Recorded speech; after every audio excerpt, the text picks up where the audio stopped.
Assalomu alaykum aziz qarindoshlar.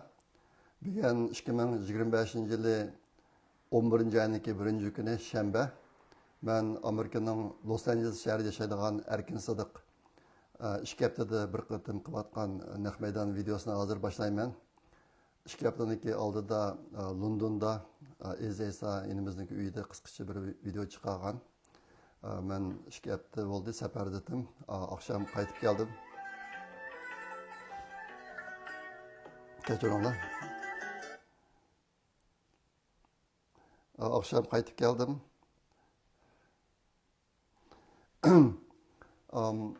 Akşam qaytib kelib shu kechkinduz olib ketganlik uchun atgan soat 4 o'g'inib ketib shuni tayyorlab qilib videoni chiqaryapman hozir. Bugun sizlarga ko'rsatib qo'yadigan bir qancha mazmunlar bor. Shu xabarlarda bo'lganlardek men 2 hafta safarda bo'ldim. Aslidagi safarniki maqsadi Irlandiyaniki Westport degan shahridagi bir xalqarалық ilmiy doklad yig'iniga qatnashish. Bu aslidagi maqsad. Shirkatga vakolatan borgan u yerga. Maslaga ko'rsatib qo'yib ya'niligini.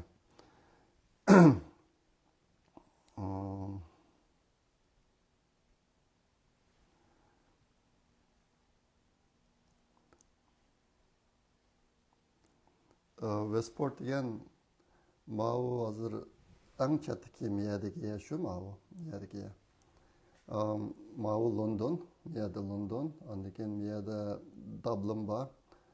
Irlandiyaniki poytaxti Dublin miyada. Ondan keyin Dublin miyada, ko'charinglar Dublin miyada.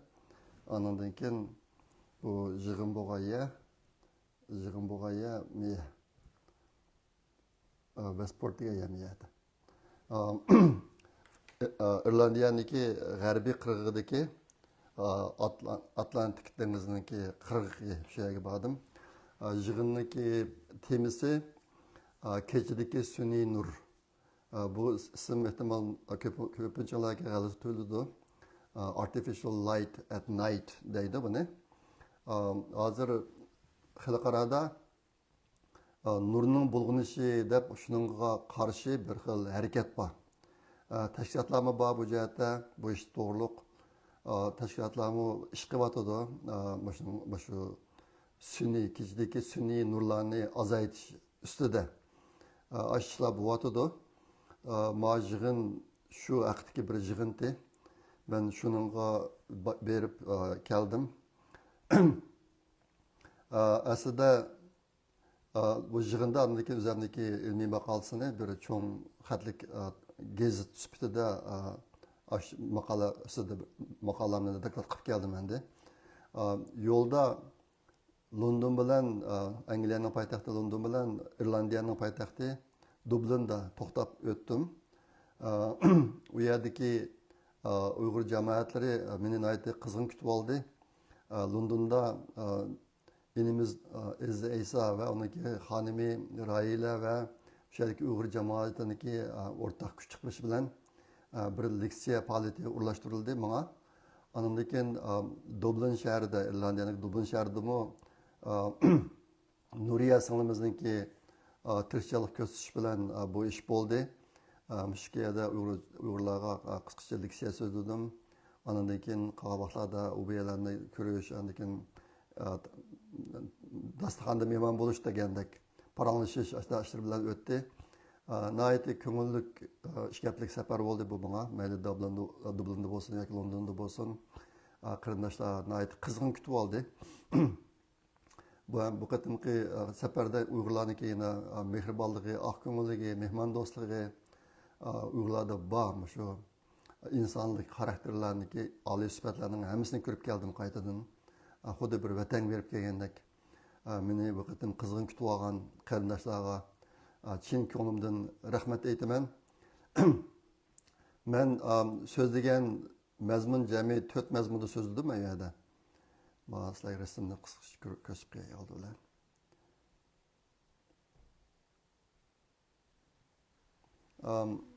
Bu Londondagi leksiya faoliyatiga kelgan Uyg'ur qarindoshlar.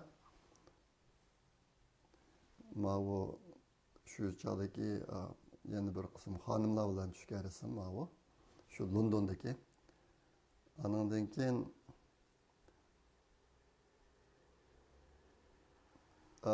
İrlandiyaning poytaxti Dublin shahrida bo'lgan faoliyatga kelgan Uyg'ur qarindoshlarimiz bu. Albatta men gapini qilgan singlimiz Nuriya mush bo'ladi. Bu singlimiz intayin jonliq. İrlandiyada Uyg'ur davosini olib berishda zo'r tirishchilik bilan ish qilyotidi. İrlandiyadagi tashqi ishlar ministriga o'xshash davlat arboblari bilan asal kurashar ekan Uyg'urlarning masalasi haqida. Ama şu İrlandiyadagi Dublindagi ham bir ko'rinish. Bu yerda litseyda jami bundaq 4 mazmunda to'liq qisqa so'zladim. Uning birisi Xitoy Uyg'urlarni yo'qotishda qo'llangan 4 cho'ng tadbir. Buni qisqa xulosalab o'tdim. Ikkinchisi Xitoyning Uyg'urni yo'qotishga sabab bo'lgan 7 cho'ng omil. Men bu omillarni yakunlab chiqqan, aslida nihoyatda uzun leksiyarim bor bu haqda inglizcha. Bu qatim Uyg'ur qarindoshlarga faqat temasini bir qisqacha tilga o'tib ketdim. Bundan üçüncüsü Uyghur Project Fondi ve Uyghur Afat Merkezi Meşal Uyghur Gruppasi. Şu men bilan ish qilayotgan qarindoshlar qilgan Uyghur tili, madaniyati va kimligini saqlab qolish yo'lidagi qilgan ishlarini qisqacha deb o'tdim bu yerda. Ondan keyin to'rtinchisi diasporadagi Uyg'urlar qanday qilish kerak? Shu Uyg'urning ona tili, madaniyati va milliy kimligini saqlab qolishda qanday qilish kerak? Muşu temidimi qisqacha to'xtaldim.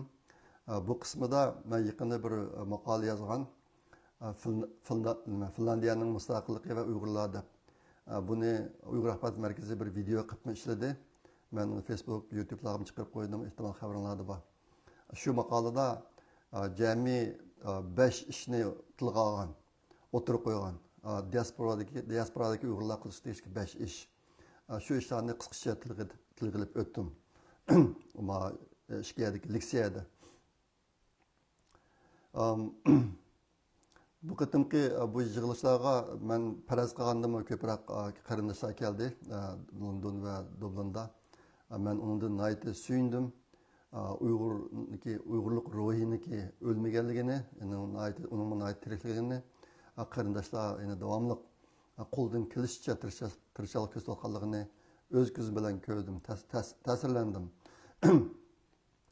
U yerdagi qarindoshlarniki iqtisodiy ahvoli uncha yaxshi emas bo'lsa-mu, meni nihoyatda qizg'in kutib oldi, nihoyatda mo'l dasturxon bilan. Unga nihoyatda ta'sirlandim, ham minnatdor bo'ldim. Endi meniki o'zimniki tushunchasi London va Dublindagi qarindoshlar niki meni ashta kutib olishi qandaqdir shaxsiy men uchun emas. Men bilan bilish qilayotgan Meşal Uyghur Gruppasi, Uyghur Project Fondi, Uyghur Axborot Markazi mushu guruhlardagi qarindoshlarniki angigi, ashlarniki bir vakili bo'lganligim uchun meni ashta kutib oldi deb tushunaman. Bu qarindoshlarning hammasiga chin ko'nglimdan cho'nqur rahmat aytaman.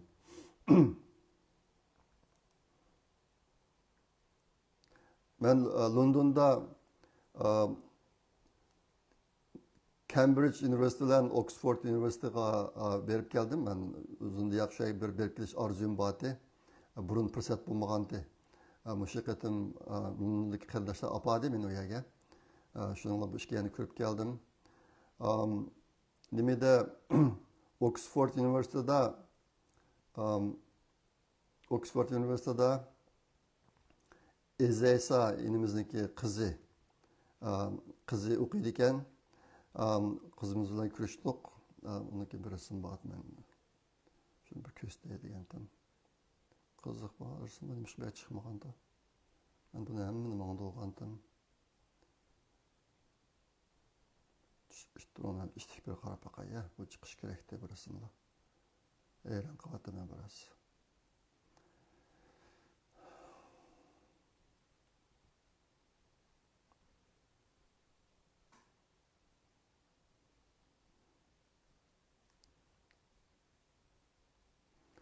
Bu Cambridge Üniversitesi'ndeki bir ko'rinishi. Aslida Cambridge Üniversitesi'dami bir Uyg'ur qizimiz bor ekan. Meni bir tunishimning qizi ekan. Men uni uqmabdiman baldur. Keyin bu tunishim men chiqargan rasmlardan uqib, meniki Cambridge'ga borganligimni. Abla agar uqqan bo'lsam, men qizim bilan ko'rishtirdim deb shunday dedi. Demak, Cambridge'da o'qiydiganmi bir Uyg'ur qizi bor ekan. Mavi Oxford'ning ichi, Ezay Saynimiz uning qizi Layligul. Layligul shu yerda o'qiyotibdi. Demak, dunyoga eng donliq bo'lgan Cambridge va Oxford universitetlaridami Uyg'urlar bor ekan. Bu nihoyatda insonni bizni suyundiradigan ishlar endi. Uyg'urlar dunyoda ilm fan sohasida eng oldiga qarab mengayotganligidan darak berdi endi. Shunga nihoyatda suyundim. Ben nimaga bordim? Nimadagi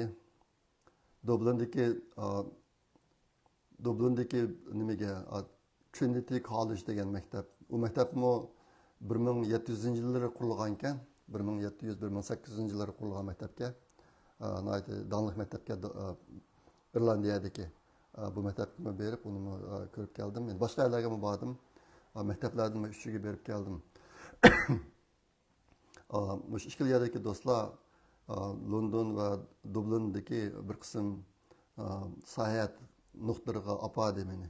Nihoyatda isli sayohat bo'ldi. Endi sizlarga yig'in haqida ozroq so'zlab beray. Yig'inni, bu qatimgi yig'inni nima uchun Westport degan yerda ochdi desanglar, Irlandiyaniki g'arbiy qirg'og'ida. Shu yerda Dark Sky Park degan bir bog'cha bor ekan. Dark Sky degan qorong'u osmon degan gap. Qorong'u osmon bog'chisi degan bir bog'cha bor ekan. Bu hozirga qadar xalqaro tashkilot tanlagan ikki dunyodagi eng qorong'u joyninki birisi ekan endi. O'shani bir tabiiy bog'cha qilib saqib qo'yibdi. Biz bir oqshom shu yerga maxsus berib shu yerni ko'rib keldik. Aslida men u yerni rasmimni tatdim oqshomsi nim bilan iPhone bilan. Lekin iPhone'ning rasmlari bek nima chiqmaydi ekan, ochiq chiqib ketmaydi ekan. Aslida mana shu ishlar tatgan rasm endi yaxshi apparat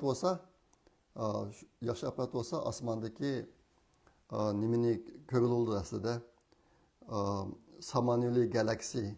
Samanyolu galaksidagi yulduzlarni ko'rgili bo'lishi kerak. Masalan, mana shu tatgan rasm. Bu isli apparatlar tatgan rasm endi. Mana narsani ko'rgili bo'lishi kerak. Xabarlarda bor, biz Samanyolu galaksiyada yashaymiz. Bu galaksiyada 200 milliard yulduz bor. Sizlar rasmni ko'rayotgan har bir chekit bir yulduz amaliyotda. Bizniki Quyosh shu yulduzlarniki birisi 200 milliard yulduz bor. Bu yerga berib, bu yerni ko'yitib, yana shu vatanni o'zimdagi kichik vaqtlarini ko'p esladim. Nima qilsangiz biz kichik vaqtimizda yezlarga berib o'giz uxlaydik yoz kunlari. O'giz surim bo'lganlik uchun. Boshlang'ichdagi vaqtlarim bu. O'giz uxlaydik, ba'zi bamilli bilan uxlagan tuqqanning bolalari o'rnida qopib siyman deb o'giz yatqanligini uqmay o'gizni yerga tushib ketadigan ahvollarmi bo'ldi. Shu chog'da osmonni ko'rib yotdik. Shu chog'da mushta osmonlarni ko'ratdik amaliyotda biz. Ko'ratdik, lekin u chog'da bu osmonlardagi koinot saman yo'li, galaksiya degandek bu narsalardan xabarimiz bo'lmag'achqa bu manzillardan ancha minnatdor bo'lmagan ekanmiz u chog'da. Hozir endi dunyodagi qorong'u joylarni izlab berib, u yerni xalqlar bog'cha qilyapti. Shuna jirahlarni xalq ko'rdi ekan. Men shuni his qildim. Amaliyotda Uyg'ur bizning vatanda bundaq osmonning qora yerlar ko'p endi. Lekin dunyo u yerga berib, ko'rib, boshqalarni selishtirib, bog'lab qilolmaganlik uchun dunyodagi eng qorong'u yerga bizniki vatanniki osmonlari, vatanniki yerlar kiramagan gap. Men shunday o'yladim. Dünya Uyghur dilini anca bilmeydi. Bu qatimki yig'inga 42 davlatdan 200 nafar odam keldi. Men sizlarga yig'inning ko'rishini ancha-muncha ko'rsatib qo'yay.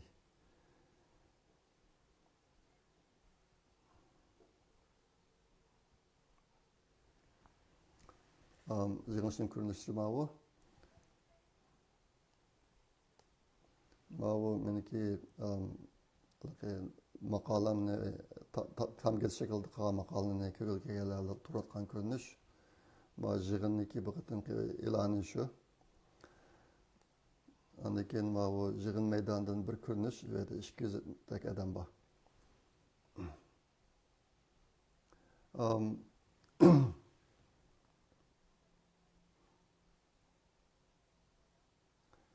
Bu biziliki qarang'u osmon bog'chisiga borgan kunisi biz borgan chog'da har kuni degidek yomg'ir yog'ib ketdi u yerda. Har kuni yomg'ir, bo'ron, ashta bo'lib ketdi. Nima biziliki tabiiy bog'chani ko'rib borgan chog'da yomg'ir to'xtab osmonga echildi. Bu yig'inni boshqaruvchilari chaqchaq qilib biz yomg'irni to'xtatib qo'yib turdik deb o'shadi endi. Nima qiziqarli bir gap bo'ldi u. Bu qatam meni his qilganim nima shu sun'iy nur bilan osmonniki yurib ketishi bu ishqa Yevropa nayt sezgur ekan bu masalaga.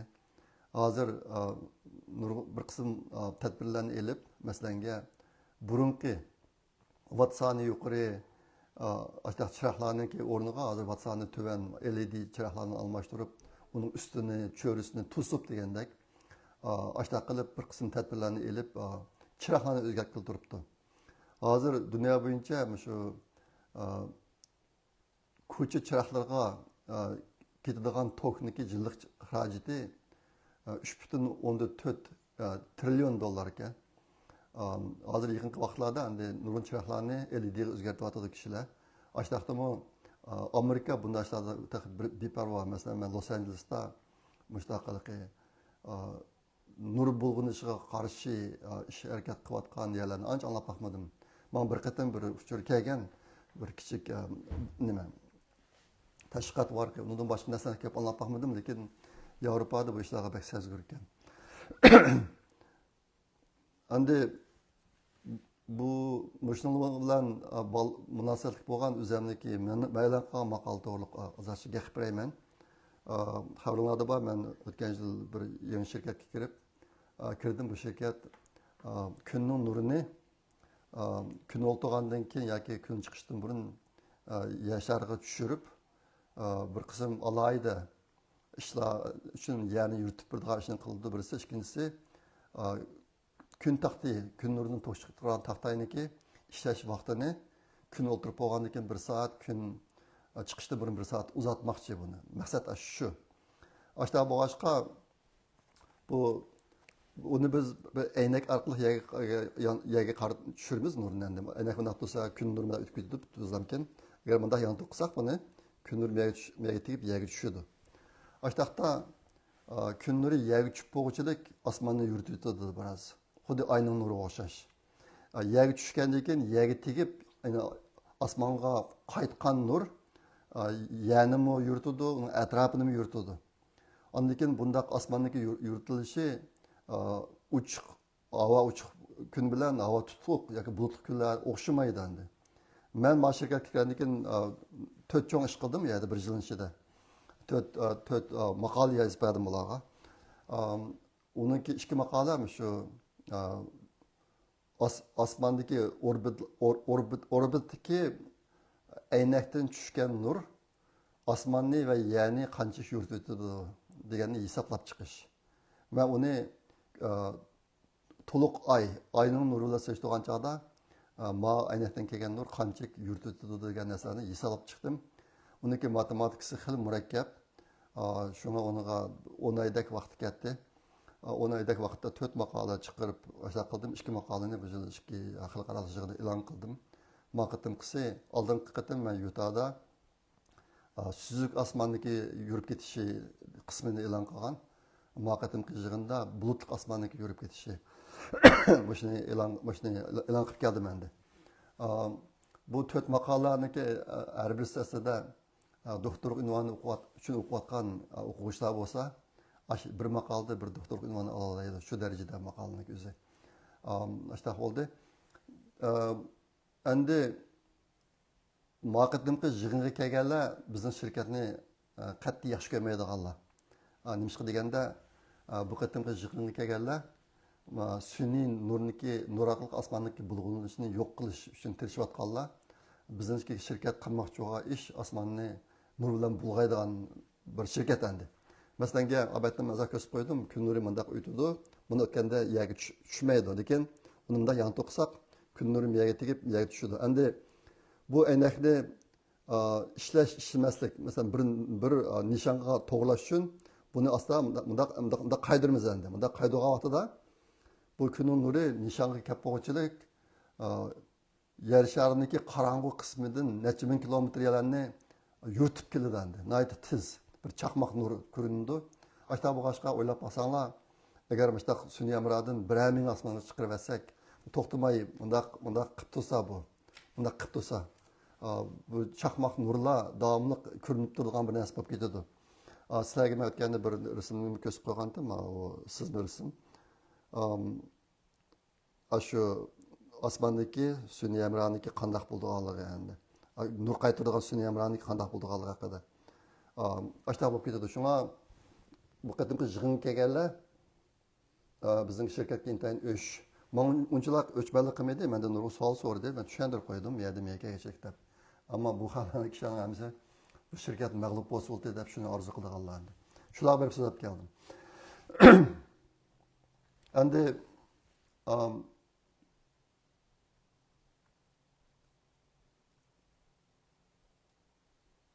nima? Endi sizlarga bugun so'ragan 3-mazmun.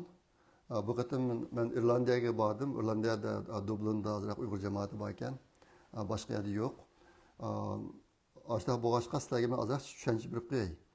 Men Irlandiyani bak yaxshi ko'rdim biz ham. Nimishqa yaxshi ko'rdinglar desanglar, mustaq yayloq, oqto'g'allari qo'y. Ben shu Westportga bir aydirmaga chiqib nimaga Londonga kelib, Londondan aeroplan olmishib qaytib keldim. Aydirimiz kichik bir aydirim borga tanusiga sep qo'ygan. Ana cho'ng aeroplanlar tushalar ekan, ammo bir kunisi bir necha aeroplan tushagan shaydi yerga. Aytdi qiziqarli tuyuldi menga. Bu Irlandiyaniki ahvoli bizniki burunqi vatan ahvoliga bir o'xshab qoldi ekan. Vatan ahvoliga Irlandiyada hozir 5 million nüfus var ekan. 5 million nüfus jami yer xil cho'ng albatta men xaritda ko'rsatib qo'ydim.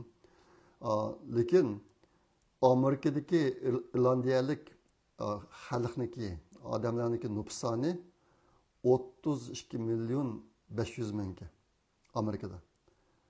Bu bir millet. Bu milletten 32 milyon 500 bin adam Amerika'da yaşaydı iken. Özünki tuprağıda aran 5 milyon adam yaşaydı iken. 1700 yılları Angliya, İrlandiya'nın besip olgan çağda ularning tilini yo'qotib, inglizceni majbur tanıgan ekan bularga. Keyin bu nimadan qutulgandan keyin, Angliyadan qutulgandan keyin İrlandiya yine qaytadan o'zining xalqini majburlab öz ana tilini öğrenishga majburlab qilibdi, lekin amalga oshirolmabdi. Ashta boshqa irlandiyaliklar hozir ingliz so'zlashar ekan, o'zining tili yo'q. O'zining tilini biladiganlar intayin oz ekan, nihoyat bir bulumshqoqlarda so'zlaydi deydi, lekin butun ma'rif hamma narsa irlandiyacha. Men 2005-yildan boshlab Uyg'urcha maqola yozib, shu vaqtlarda Sharqiy Turkistondan 1 milyon Uyg'ur chet elga chiqasi bo'ladi degan narsani o'tirib qo'ygandim. 1 milyon. Desam, u chaqda vatandagi ba'zi qarindoshlar uni qabul qilolmay, yaxshi odamlarning hammasi chet elga chiqasa, vatanni kim gullantirdi degandi. Men keyin yana bir nihoyatda ta'siri bor bir cho'ng ziyoli bilan ko'rishib Uyg'ur ziyolisi.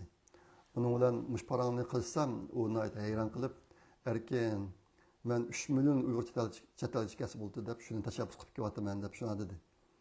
Endi men o'ylayman, agar shu 2017 yillardan burun chet elga bir 5 milliondek uyg'ur chiqib ketgan bo'lsa g'arb ellariga bizniki vatanning ahvoli hozir qanday bo'ladi deydi. U chog'da xitoylar hozirgidek qilishni qilolmaydi.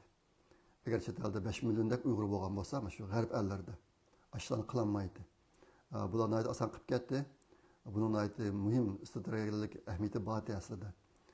Afsuski bu ishlar uyg'urlar chet elga ko'plab chiqishni boshlab uzun o'tmaylarmikin Xitoy bu yo'lni bo'g'ib uyg'urlarning taqdirini butunlay o'zgartirdi. Buni hammamiz bilamiz. Shu anda shu Irlandiyaning ahvoli bizning vatanniki 50-yildan burungi ahvollarga o'xshab qoldi ekan biroz. Boshqarasidan bormi? Mana bir videoni ko'rsatib qo'yay.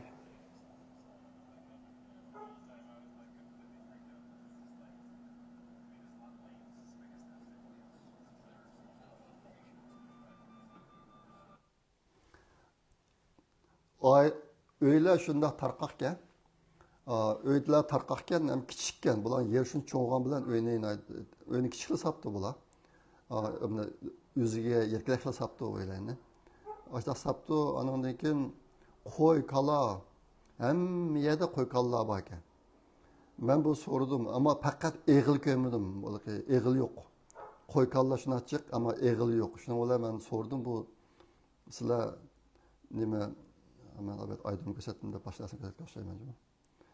Albatta ayrpon ko'rsatdim deb boshqasini ko'rsatdim. Uy qarasanglar shunday kichik, shuncha cho'ng yerlar. Har bir oilaning shunday cho'ng yerlari bor ekan endi. Lekin saga uy uncha cho'ng emas. Amerikadagi unda cho'ng uy solmaydi u yerda. Lekin bu kala, at, qo'y hammasi o'tloqda sirtlarga yurayotgan qat'iy eg'il ko'rmadim men. Shunga boshqadan so'radim. Bu uloqlar eg'il kirmamdi oshmasa desam, ya kirmaydi deydi. Bularniki bakadigan at, kala, qo'y hammasi tog' qo'ylari, tog' kalaları ashtaqqan bular. Shunga sirtdilar uxlayotgan qat'iy uy kirmay ekan. Biz qorong'u osmon bog'ichisiga oqshmasi bo'lgan vaqtida yo'lning bo'yida uxlayotgan nurg'un qo'ylarni ko'rdim. Uylar uyning oralig'ida cho'ng chegirami yo'q ekan.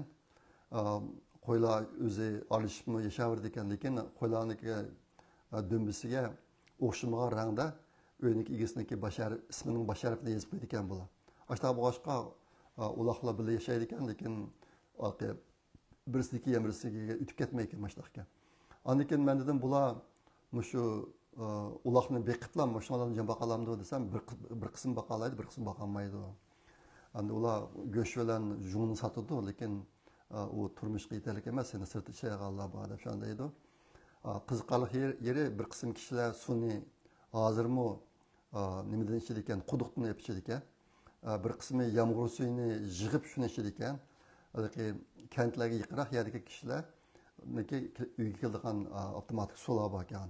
Bir qism yerlarda yo'q ekan bu. Ish qilib shunchalik menga shu men kichik vaqtimda, boshlang'ich o'qiyotgan vaqtimda bizniki yezdagi tuqqanlarni uyga borsam ashunaqdi. Amaliyotda 10 sunayisiniki Oral Gumshasi deydi, shuniki bir dadisi vardı, 10. dadi deydigan. Shu bir dadi meniki cho'ng opam 5 qarindoshniki yeri asadi. Shu dadining yeri 5 qarindoshning yeri ekandiq. Keyin Xitoy kompartiyasi kelgandan keyin bu yerlarni hammasini tortib olib, meniki cho'ng opamniki qarindoshlarining hammasi pomidchik holliq dehqon bo'lib qoldi. Bu qilib keyin jiq kurash tortilib ketdi. Medeniyetni qilgan jarayonida. Ben hemsi okumayman şu kurash bu vatqa yerlarga borgan. Acayip ishlar bo'lib ketgan endi. Chiqib uchalarda Uyg'ur dehqonlari mana yashaydi, hammasinin cho'ng yeri bor, kang yeri bor, 400 mo yerlari bor, bog'lari bor. At, kala, qo'y, hammasi o'ziniki har bir uyning ayrim bor. Kalnimiz sig'iblam, ayzdan sig'ib, mayzdan akrab sutini akrab ichdik endi, shunday bo'lib ketgan. Irlandiya hozir mana yashab o'tibdi. Havası bek sapken. Biz borgan chog'da Atlantik okeanda bir cho'ng tayfundek bir narsalar chiqib, biroz yomg'ir yog'ib ketdi, lekin odatindagi emas deydi. Yoz kuni biroz ba'zida biroz nam bo'ldi ekan, lekin uncha odam rahatsindigan darajada nam emas deydi. Havo klimati intayin yaxshi ekan. Shunga xalqi shundoq oq ko'ngil, Qarasanglar, shu Uyg'ur dehqonlarga o'xshaydi, lekin yuqori sapolik endi. Shundoq ekan. Men bir necha 70 yoshdan oshgan 70-75 yoshlik mo'maylar bilan paranglashdim Uyg'urlar haqida. Ular hech nima bilmaydi, Uyg'urlarni anglab boqmagan ekan. Ma Westportdagi meningcha Dublin shahridagi xalq bo'lma hukumat xodimlari Uyg'urlarni nihoyat yaxshi bildi deb o'ylayman. Nuriya singlimiz qatorliq shahardagi Uyg'ur jamoati to'xtamay faoliyat qilyotdi u yerda. Lekin Westportda Uyg'urlarni anglab boqqanlar yo'q ekan. Ular hayron qoldi men o'shan deb bilsam. Bu Nuriya singlimiz nihoyat aktiv bu yerda. Mana shu 10-niki 28-kunimi shu Trinity College degan Abetaman degan donliq oliy maktabdagi bir yig'ilishda bir panelist bo'lib keldi u yerda. Manga ulgurmay qolib qoldi. Men 27-da ketib qoldim, bo'lmasa men qatnashmoqchi bo'lgan aslida. U bo'lmay qolib qoldi.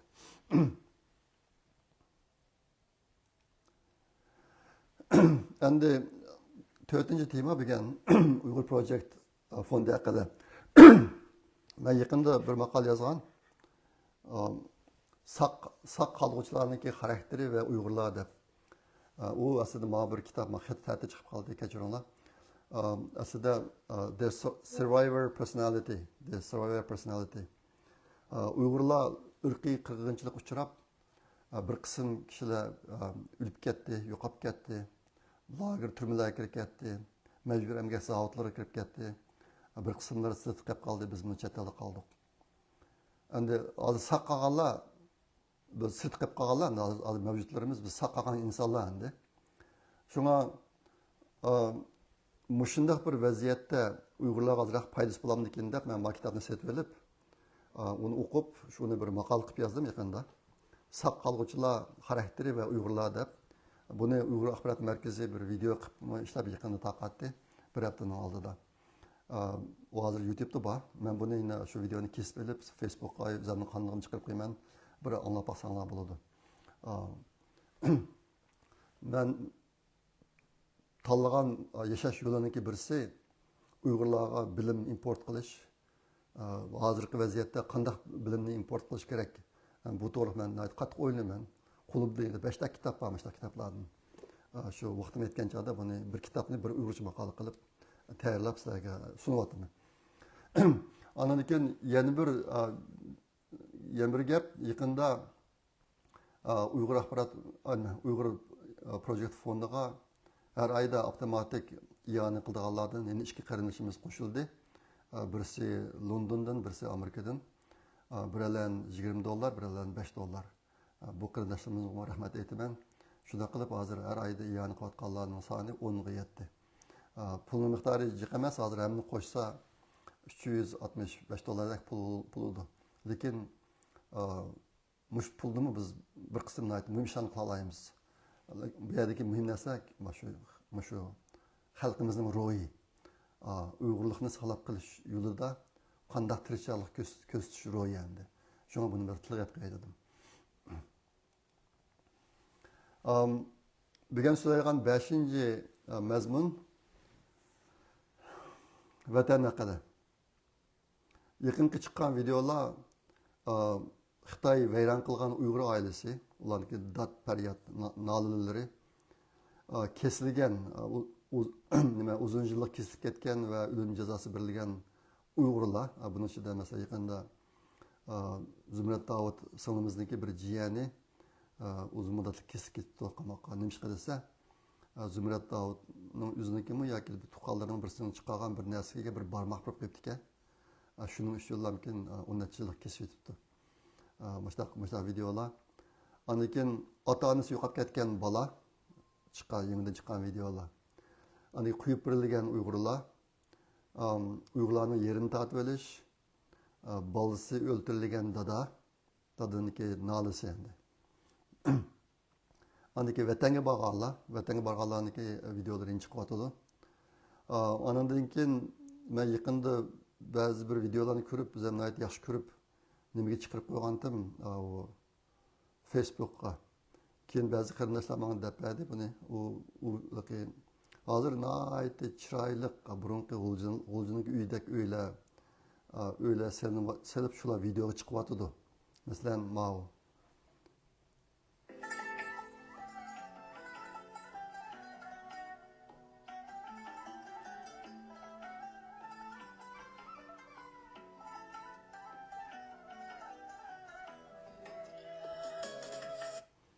Meniki bir tunuşumni qildi, ishonchlik material bor ekan. Şunu asaslangan çağda ma öğlerini uygulasagan emas. Bular Uygurlarnınki uyini tatip edip, çekip etip, Uygurlarni yok qilib etip, hozir endi mushundoq öğlerini silib, bu Uygurlarning uyi deb, sayat kelgan kishilarga ko'rsatish uchun mushtaq qilib turibdi. Mush xillik videoda yaqinda bir nechasi 4-5 video WhatsApp to'plarga chiqqan. Men Uygurlarniki uy ekan deb o'ylagandim, amaliyot emas ekan. Buni Xitoylar dünyani aldash hamda bizning vatanimizda sayat ishlarini rivojlantirib pul tepish uchun qilayotgan ishlar ekan. Amaliyotda buni Uyg'urlar yasagan emas ekan. Andan keyin yana bir video chiqdi. Men uni Zubrat Davud singlimni chiqarib ketdi ekan. Uni ko'rsatib qo'yay.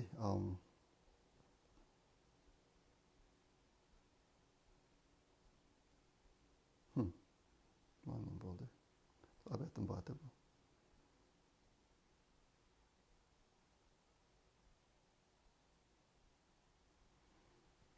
Veşi katta en feyz bina yapmakçı. Hem de bu yani Şinjan'daki birden bir en çok olsaray yapmakçı. İçinin güzelliği bu ürün şu mu? Enesme de peyran kalsa. Ürünce boyunca en kattısının bina desem demiş şu. Bunu yapmış. Çoğun da baza desanlar olduğu mu? Hem de bunun aldığın günle arşu ben de sen şubat edem üflük yani. Veşi onu yaxşı ama. Mesela keş vaktıra bağlantım. Başta durumunu bir monca demle köre vardı. Dukallarını, üylerini ve işte kuşku mesela gecimi bir yerlerini satsa. Adı kanına göre bakan bu zalan nehmiş boyunca o mutsuz kutsanıdı. Hem de imam yevi Barcan'ın yecisi kararlasısı ve dopini çıkarırken ve kişi çoğu Şinjan'daki Yiçin Arbay'dan milli dostumuz sırılan milliyece soğusarayken. Bu soğusaran kesama başını çıkan da yaybanmay durup kamcılık şu yorumlar bolsa Mişel emel başladıkken. Onun üstüne bir yerden çoğun da beylanın hemmisi mu silindik. Şu soğusarayına 7. kaydı.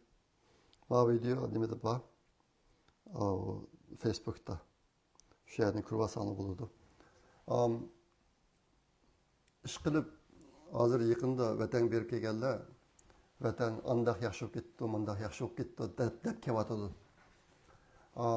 Bu yerda bir narsani bilishimiz kerak.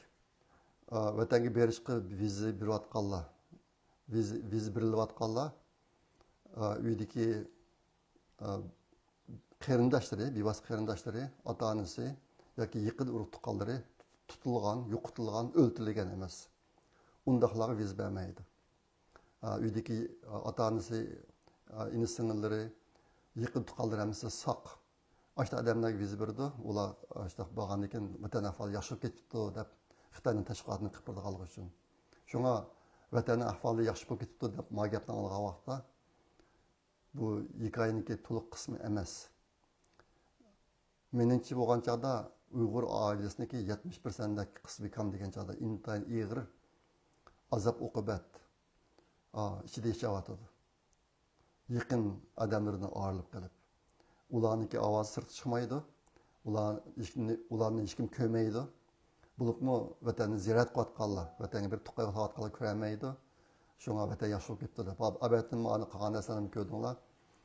Xitoy Uyg'urlarni yo'q qilib etib, uning iziga Xitoylarni akilib, andan keyin Uyg'urlar qilgandek mana o'ylarni silib, tashviqot qilib, yolg'on tashviqot qilib, o'ziniki jinoyatni yushirish, dunyoni ko'zini bo'yashishni qilyotdi. Yaqinda yana bir video chiqib qoldi to'g'rilarga. Bir Xitoy ishlagan video ekan. Şinjan'da 25 milyon 300 bin Uygur bor deydi o videoda. Xitoylar hozir qadar Uyg'urlarning sonini eng jiq degan chog'da 12 milyon 300 ming deb boqqan burun. Bir qatim. Uni qolganlar hisoblam 11 milyon qancha deb boshladi deydi. Lekin Xitoy yaqin chiqqan video, 10-yil chiqqan video. 25 milyon 300 ming Uygur bor davatida bir videoda. Demak, hozir endi bizning vatandagi Xitoylarning qo'shiblar bular Uyg'ur deb dunyoda mushtaq bir ong shakllantiryapti hozir, tushuncha shakllantiryapti. Bu bir fojia biz uchun. Lekin biz hushyor bo'lmasak bo'lmaydi bunday holat to'g'riliq. Vatan yaxshi bo'lib ketibdi degan tashviqot, ko'z qarashga nisbatan hushyor bo'lmasak bo'lmaydi. Vatanda Uyg'ur xalqining ko'pincha qismi hozirmi qanjiqlab yashayotdi.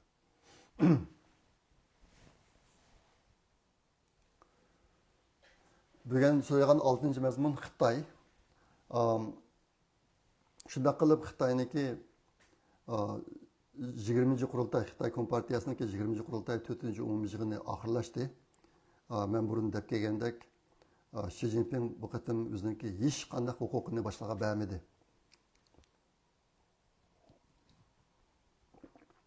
Hech qanday huquqini boshqaga bermadi. Andikin bu yig'in jarayonidagi ahvollar, bu narsa qarasanglar, xuddi men burun faraz qilgandek Xi Jinpingniki huquqiy ojiz emas. Burunqidan bak kuchayib ketgandek ashtaq chiqdi bu qatim. Andan keyin Xitoylarniki generallarni tozalash ishi hozirda davomlashyapti. Yana yangi odamlarni tutib boshlab qilyapti.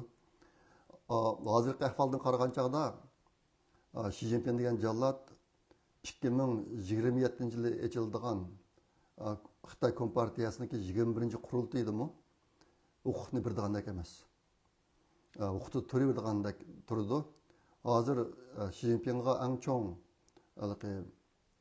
raqib bo'layotgani Zhang Yuxia degan Xitoy Joyang Jun'niki muavin raisi endi. Harbiy komitetiniki muavin raisi.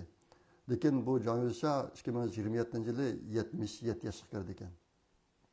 Ashta bo'lg'achqa uniki qayta vazifaga o'ltira olishi mumkin emas. Xitoydagi siyosiy o'zgarish, harbiy o'zgarish to'g'riliq har qism gaplar bor yaqinda. Lekin hech qanday ishonchlik emas. Masalan, Zhang Yuxia yoki boshqalar qo'shin tashkillab etibdi. Xi Jinpingni tutib oldiratmoqchi bo'lyapti degan gaplar orqali bor. Lekin hech qaysi ishonchlik emas. Sababi nima desanglar, Xitoyning sistemasida agar Xi Jinping Zhang Yuxiani tutmoqchi bo'lsa, Jinjuji Politbyuroniki 7 kishilik yig'in vaqtida uni tutiblam qo'llayib ketadi. Qilalaydi uni. Unda qo'shin tashkilab urush qilishning hojati yo'q. Shunga bir qismi gaplar eqib yuradi, ularning hammasi hech qaysi ishonchlik emas. Endi Xitoyniki iqtisodiy ahvoli hozir intayin nacharlashyapti. Shunga yaqinda Xitoy Amerika savdo urushi jihatda bir qism ishlar yuz berdi. Men sizlarga qisqacha deb beray. Nima Xitoy bu yil 10-ayning 16-17 kunlari bir narsani o'tirib chiqargan. Kam uchraydigan metallarniki dunyoga tarqalishini umumyuzlik kontrol qilish yoki to'xtatish. Masalan, agar 101% deyman, 101% ishlab chiqargan mahsulot harbiyga ishlatilgan bo'lib qolsa, uni chuqur Xitoy hukumatidan ruxsat olish to'g'riliq bir chiqargan. Andan keyin ikki narsani qildi yaqinda Xitoy. Birisi uni qildi, shu 10-ayning o'rtasida. Ikkinchisi Amerikadan mash setib olmaslik deb bu ikki narsani e'lon qildi. 10-ayning o'rtasida Xitoy. Buning qarta Trump'mu darhol harakatga o'tib 11-ayning 1-kundan boshlab Xitoyga qo'yilgan chegara bejini 100% o'stirish. Aslida 55%, uni 100% o'stirib 155% qilish va buni 11-ayning 1-kundan boshlab ijro qilish gapini o'tirib chiqardi Trump.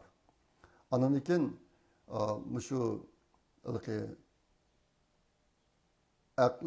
sun'iy aql kompyuterlarga ishlatadigan yer o'tkazgich zapchastlarni ishlab chiqaradigan uskunlarniki yumshoq detalini butun dunyo miqyosida kontrol qilish Amerika. Buni o'tirib chiqardi. Agar bu yumshoq detallarniki hammasiniki bir xil kinishkisi bor. Yumshoq kinishka u, jihatdan boshqariladigan. U kinishkisini ishlamas qilib qo'ysam, yumshoq detallarniki hech qanday ishlamaydi.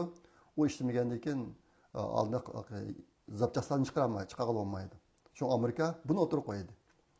Men butun dunyodagi yumshoq detallarni kontrol qilib, buniki Xitoyniki buni ishlatishni to'siman degandek narsa o'tirib chiqardi.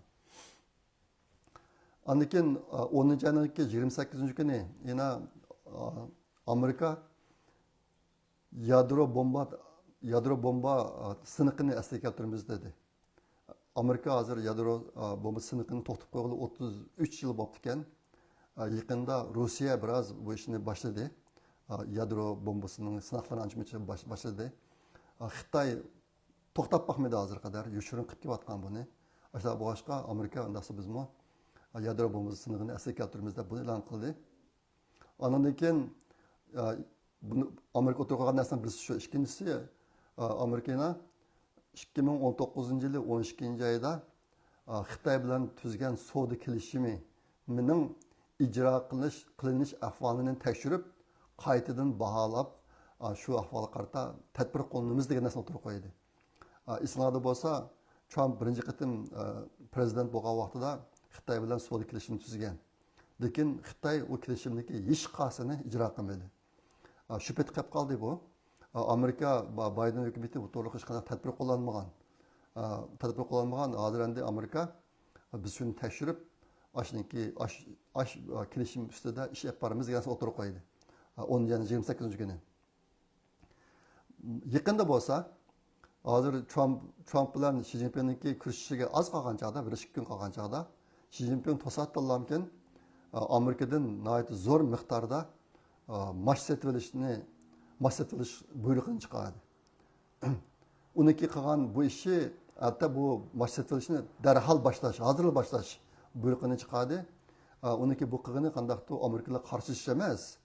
Amerikaga bir do'stona pozitsiya ifodalash. Yustin qildi bu ishni. Amerikaga yaqinlashmoqchi bo'lib bu ishni qildi. Undan keyin bu ishdan keyin Trump bilan Xi Jinping kurashdi yaqinda.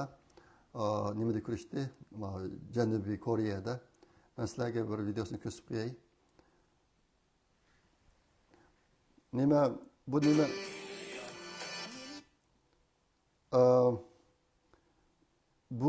Bu narsa odamni biroz rohatsizlantirdi. Kurashdan rohatsizlantirdi. Ashtaq bo'lsa-mu, bunday ishlardan xabardor bo'lib qolgan yaxshi. Nima ish ovoz chiqadi?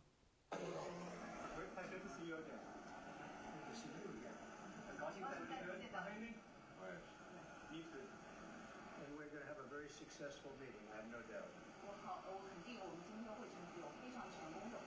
But he's a very tough negotiator.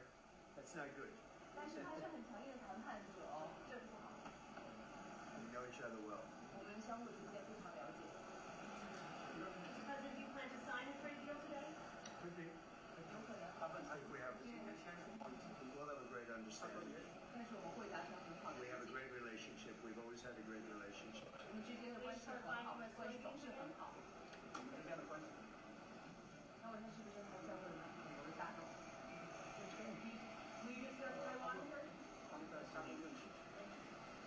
Which way?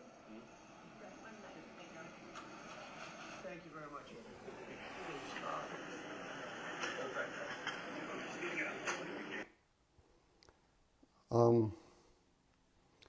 Görünüldek Trump'ta insanlık tebessüm, hissiyat, çıray var.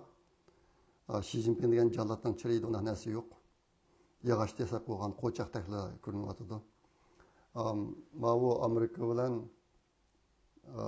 bilan Xitoyniki bu qitimki Trump bilan Xi Jinpingniki kurashishniki bir ko'rinishi.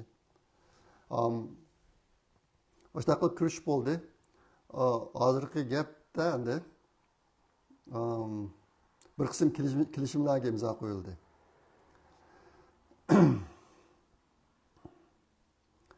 Bu kurashda, yerdagi masala ko'rsatib qo'ygan kurashda Trump bevosita so'zladi, qog'ozim qarmay shu bitilamikin. Xi Jinping bir qog'ozga yozilgan cho'ng xatlik qog'ozdagi xatlarni o'qib berdi u yerda. Hayron qolarlik ish bu yerda. Xi Jinping Trumpni maqtab ketdi. Sen teşvik prezidenti bo'lding, Amerikan tarixida ko'rilmagan u bu deb. O'tir sharqdagi ishlarni ashlarni tilg'ilib degandek Trumpni maqtadi. Bu yaqinda dunyoda ko'plagan allar Amerika bilan savdo kelishimi jihatda bir foydaga erishish uchun Trumpni maqtaydigan bir ahvol shakllandi. Trumpni maqtisi erib ketdi ekan, ashuna bilan burun qo'ygan jazo elementlerini yo'q qilib degandek. Shu hammalarni o'rganib olib, hozir nega bo'lsa dunyoning boshlari Trumpga bak xushomat qilgan ishlar yuz beryapti. Bu qatim Trumpniki Yaponiyaga berishi, Janubiy Koreyaga berishi, Malayziyaga berishi, buni ham yerda ko'rdik xalqlar. Boshqa davlatlarning rahbarlari qanday xushomat qilib qolganini Trumpga. O'ylamagan yerdan Xi Jinping bu Trumpni maqtab chiqibdi bu qatimki kurashda. Aslida bu qatimki kurash bo'lishdan burun Trump bu qatimki kurashish 3-4 soat davomlashadi deb ekan Amerikaniki ba'zi amaldorlari. Lekin bu kurashish 90 minut davom qilibdi. Endi uniki tarjima qilingan vaqtdan chiqarib olsak 45 minut degan gap. 3-4 soat emas, 45 minutlik suhbat bo'libdi bu qatimki suhbat. Aslında işler bitirip tügettendi. Lekin buna sebep nima desanglar, yakında Amerika'daki maliye katibi Scott Bessent Malezya'da Xitoyniki soda vekili bilan ko'rishib, bu qatimki kelishim haqidagi bir qism narsani deyish bo'lgan edi. Hammasini deyish bo'lgan, bu qatimki Trump bilan Xi Jinping'niki ko'rishishi faqat shu deyish bo'lgan narsalarni bir qatim o'tkazib lamkin bir ko'rinish paydo qilish. Bir ko'rinish paydo qilish amaliyotda bu yerda unda muzokara suhbat bu narsa bo'lgan emas. Shunga buni tez deb ketdi bu jig'in. Endi bu qatim Amerika hukumatining amaldorlari Trumplarning hammasini deyishicha bu qatimki suhbat Amerika uchun zo'r foydali bo'ldi deydi. Trump o'ziniki ijtimoiy tarmoqda yozgan narsada aslida bu qatimki suhbatga birdan 0dan 10 numara qo'ysak 10 eng yuqori. Biz 12 numara oldik deb shundaydi. Demakchi mukammallikdan yuqori bo'lib ketdi, bak yaxshi bo'ldi deb shundaydi. Endi sizlarga qisqacha deb ketay, zodi bu qatimki savdo kelishimida nimalar imzo qo'yildi, nimalar kelishindi endi. Shuni qisqa deb ketay. Xi Jinping fentanyl degan zaharlik dori buni kontrol qilganligini o'tirib qo'ydi. Shuning bilan Trump shu fentanyl degan zaharlik chekimlik uchun qo'ygan 20% chegara bejini 10% tushirgan bo'ldi bir yil. Uni 10% tushirgan bo'ldi. 10% yana bor. Mening tushunishimcha Xitoy zot qancha qildi shuni ko'p baxmoqchi. To'liq evatmaydi, shu 10% tushiradi. Ikkinchisi Xitoy Amerikadan nihoyatda ko'p mash setib olgan bo'ldi. Hozirdan boshlab birinchi oyning oxirigacha Amerikadan 12 million tonna mash setib olmoqchi. Undan keyingi 3 yil har yili 25 million tonna mash setib olmoqchi Amerikadan Xitoy. Xususan Xitoyda yemeklik kam, oshliq kam. Shu oshliqni sirtni akirdi. Hozir shu Amerikadan akirib shu orqali bir qism bo'sh o'rinni to'ldirmoqchi endi. Üçüncüsü, Xitoy oz uchraydigan metal elementlerini eksport qilishni kontrol qilish. Bu ishini bir yil kechiktirdi. O'tganda 10-oyniki 16-17 e'lon qilgan mashina kontrol qilamiz degan narsani bu ishni bir yil kechiktirdi Xitoy. Shuning bilan Amerikami ish munosabati bilan o'tirg'i chiqargan 100% chegara bejini hozircha olmay, aslida 11-oyniki birinchi kuni boshlanmoqchi edi. Uni bir yil kechiktirib e'lon qildi. Shunga ikkisi bir bo'ldi hozir. To'rtinchisi Xitoy TikTok degan ijtimoiy taratquni Amerikaga setib berishga qo'shildi bu qatim. Bu to'liq jiddiy qilib bo'lgan, bu qatim buni qo'shildi. Aniken 5-si Trump tunugulardan debdi, hozir Xitoy Rossiyaniki neftini setib olmay, Amerikaniki Alaska degan shtatidan setib olgan bo'ldi deb. Bu ish qanchalik rasmiylashdi, hozir aniq emas. Bu Trumpning og'zidagi gap. Boshqa yerlarda bu jazmlashtimi o'qimayman. Hozir bu gap o'tirib chiqibdi. Andan keyin 6-si Amerika bilan Xitoy bu sun'iy aql kompyuterlarga ishlatilgan 20 kazgich zapchastlarni chip deydi uni. Xinjiang deydi Xitoylar. Xinjiangni Xitoyga setib berish masalasi haqida davomli so'zlashmoqchi. Bu yerda bu zapchastniki eng yangi, eng yuqori texnologiyalik nusxasi emas. Oldingi bir davrdagi nusxasini Xitoyga berish yoki bermaslik bu to'g'riliq yine davamlı söhbetleşilen yaptı Xitay bilen. Bunu bazı Amerika'daki analizçileri bu xuddi İran'ni yadro kural yadro kural zapçasları bilen təminleyen bilen okşaş dep başta degensin oturup koyuyordu hazır. Andaki yettincisi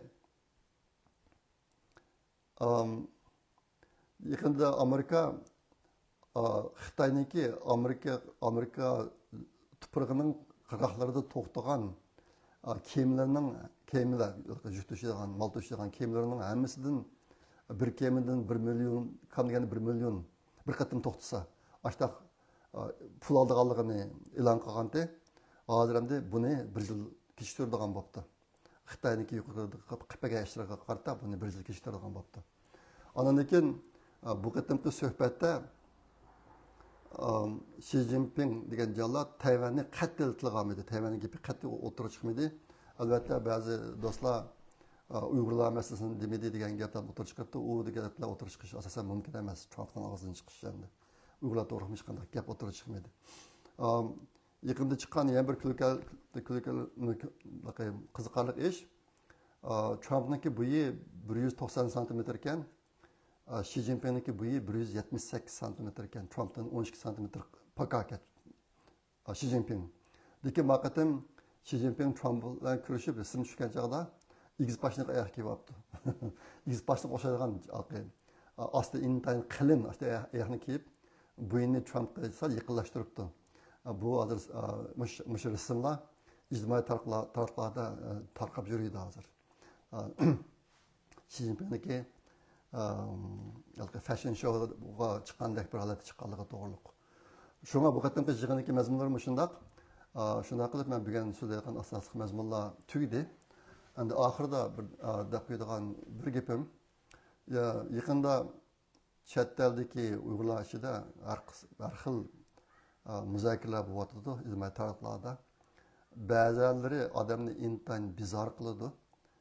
O'zini Uyg'urlarniki ziyolisi, yanbirmisi deb atib olgan kishilar Uyg'urlarniki navbatdagi ahvoli, taqdiri bununla hech qanday munosabati yo'q. Xuddi bir tosh planetada yashaydigandeklarki bir narsani o'tirib chiqarib, xalqlarniki zehni vaqti narsani isrof qilib, ashta ishlarni qilyotdi. Bu ishlar ba'zi Uyg'urlarimizniki Uyg'urlikdan chiqitish kayfiyatini kuchlantiryapti. Mana ba'zilarning uchiri keldi bu to'g'riliq. Shunga ziyolilar, o'zini Uyg'ur ziyolisi deb ataydiganlar sal bir o'yinib qo'ysanglar. Uyg'urning beshiga nimkin kelyapti, biz nimkinlarni kuryapmiz hozir. Hozir shu muzokara qilinayotgan ba'zi temalarniki hozir Uyg'urlarning ahvoli bilan nima munosabati bor? Nima foydasi bor buniki? Ziyolilarniki aytdi muhim tarixiy burchi bor. Men bu to'liq bir maqolam yozdim. U davr va bizga kitobda bor. Ziyolilar tarixniki o'xshamagan davrlarning hammasida o'zining xalqiga yetakchilik qilish kerak. Ularga to'g'ri yo'lni ko'rsatish kerak. Hozir biz qiladigan ish bek ko'p. Men hozir yana 4-5 kitobni olib qo'ydim. Inglizcha, ashuna uyg'urcha maqol qilib yozib chiqay. Shuni qilib xalqimizni bilim bilan ta'minlaydi. Yetishmay ketyapman. Xizmatim eg'ir, davomli yangi ishni qilyapman. Men yaqinda yangi ishga kirdim. U ishmi sun'iy amra, lazer nurli munosabatlik bu to'g'ri men keyin so'zlab beraman. Hozir tafsil desam bo'lmaydi. Ishim eg'ir. Safarga chiqyapman. Ashta qilib turibman, kuchimni yetishicha yana bir kitobni bir maqola qilib, Uyg'urlarga tunishtiray deb ashta qilyapman. Agar ziyonlarning vaqti bo'lsa, mush Uyg'urlarga bir oz nab beradigan hozir. Mush ishlarni qilsak bo'lmaydi. Zar qilyapmanlar Uyg'urlarni. Hozir Xitoylarmi bir qism Uyg'urlarni Uyg'ur bo'lganini to'yg'izibdi. Endi chet elda o'zimizni ziyoli u deb atib olgan bir qismlarimizni unda qilyapmaydi. Ozroqcha bizning millat bilan munosib vashni qilaylik. Boshqa planetadan kelgan odamdek yashamay, shu Sharq Turkistondan chiqqan ziyolidek yashaylik menimcha. Shunga ba'zi ishlar odamni bek ichini pishirib ketib bordi. Hozir nima ishlar bo'lib ketib bordi dunyoda? Uyg'urlar qolsa nima kunlar kelyapti? Siz nima ish qilyapsiz? Men bu qatimki safar jarayonida Londondagi bir qism qarindoshlar bilan paranglashib qoldim. Hozir Amerikadagi Hudson instituti Xitoy kompartiyasi yiqilgandan keyin qanday ishlar yuz berdi? Amerika qaysi ishlarni qilish kerak degan bir tema ustida muzokara etib ilmiy maqolalarni yozdi.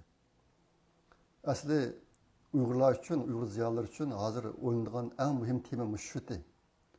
Endi bir qismlar deyish mumkin, Uyg'urlarniki Xitoyniki o'rlishidan umid yo'q. Undaq kunlar kelmaydi deyish mumkin. Shunday bo'lishi mumkin, biz uqmaymiz. Biz kelgusiga ham salolmaymiz. Lekin aqllarni odamlarning hammasi kelajak haqida eng yaxshi narsalarni umid qilib, eng nachar ahvollarga tayyorlik qiladi. Agar Xitoy kompartiyasi rost og'dirilib ketsa, Sharqiy Turkistondagi ularning beshiga qanday kun keladi? U yerda intayin ko'p askarlar bor. Bintuanning odamlari bor, Xitoy nufusi bor. Ular hozir Uyg'urlardan jiq eshib ketdi. Agar Xitoy kompartiyasi og'dirilib, Xitoylar bo'linsa, ikki jihatdan bo'linsa, Sharqiy Turkistondagi Xitoylar Uyg'urlarga qanday muomala qiladi? Bo'lsa, Uyg'ur ziyolilar to'g'ri izlanib, burun bo'lib baqqan boshqa davlatlarniki tajriba savodlarini yakunlab, mush jihatda o'zining ko'z qarashida o'tirib chiqasi bo'ldi. Biz Uyg'ur Project Fondikilarchilikqa Turkiyada yana İstanbulda 20 degan faoliyatni qilmoqchi. Davra biz degan kitobning 3-qismini chiqaramiz kilarchilikqa. Agar ziyolilarning vaqtinglar bo'lsa, mush albatta men degan tim to'liq o'ynab qo'ysanglar, iznib baqsanglar, maqola qilsanglar, hamda İstanbulga kelib o'tirib qo'ysanglar buni. Biz dastlabda cheklamaymiz. Kim mush sohada qanday mazmunlarni yozadi? Kim agar takrorlanish bo'lib qolsa, oldida so'zgacha to'liq so'zlab, keyingilar ma'ning manchilik qismi menikiga o'xshash deb kamqoyani to'ldirib kasb bo'ladi. Chiqib Uyg'urlarning oldida bo'lishi kerak. Agar Xitoy kompartiyasi o'ldirib ketsa, Uyg'urlarning beshi qanday kun keladi degan narsa. Hozircha biz xudo emas, chuqur mundaq bo'ladi deb 100% aniq deyamaymiz uni. Lekin ashta siniriya, qanday siniriyalar bo'lish ehtimoli bor. 1 2 3 4 5 10 gacha hammani o'tirib qo'yish kerak hozircha. Qo'yib uning ichida qasirga biz tayyorlik olamiz. Qanday tayyorlik qilamiz degan narsa to'g'ri o'ylasak bo'ldi.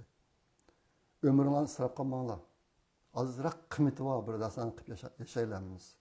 Oxirida deb qo'ygan gapim shu. Maqlamsa, haqiqatan ko'rish aman bo'linglar. Xayr xo'sh, Allohga omonat.